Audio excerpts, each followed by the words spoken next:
ভাই ভাড়ার টাকায় নাকি ফ্ল্যাটের মালিক হওয়া যায় এখন? জি অবশ্যই। প্রত্যেক মাসে আমরা যে ফ্ল্যাটে থাকি জি সেই ফ্ল্যাটের ভাড়া তো মনে করেন যে মিনিমাম 30 থেকে 35-40 হাজার, জি অনেক সময় জি 50,000 টাকাও আসে। হ্যাঁ হ্যাঁ আবার কেউ কেউ 1 লাখ টাকা দিয়েও ভাড়া থাকে। ভাড়া থাকে। জি জি তো সেই টাকার কিস্তি দিলে ফ্ল্যাটের মালিক হওয়া যায়? জি অবশ্যই ফ্ল্যাটের মালিক হওয়া যায়। আচ্ছা, কত মাত্র টাকা কিস্তি? 50,000 টাকা কিস্তি দিবেন, হ্যাঁ, হ্যাঁ। আপনি ফ্ল্যাটের মালিক হয়ে যাবেন। কত দিনে?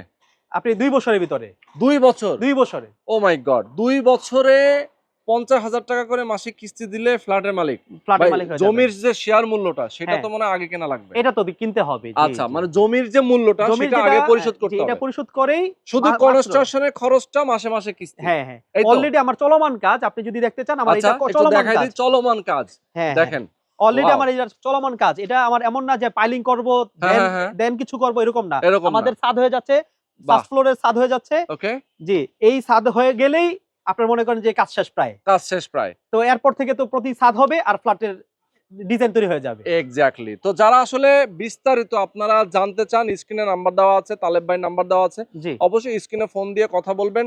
যারা ঢাকা শহরের মতো একটা সুন্দর লোকেশনে জি। শনির আখড়ার মতো একটা জায়গায় যারা ফ্ল্যাটের মালিক হতে চান তারা কিন্তু এই ভিডিওতে স্ক্রিনে যে নাম্বার দেওয়া আছে এখানে ফোন করে বিস্তারিত কথা বলে নিবেন।